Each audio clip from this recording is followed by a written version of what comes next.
Hi everyone, today we'll talk about how to fix or how to solve the problem of outline on TikTok. To know how to fix or how to solve the problem of outline on TikTok, you should just go to settings.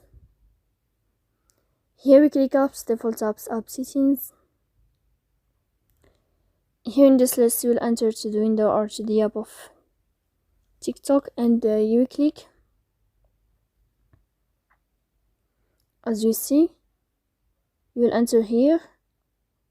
Then you can go to first stop and you click OK. After that you will enter to the window of storage.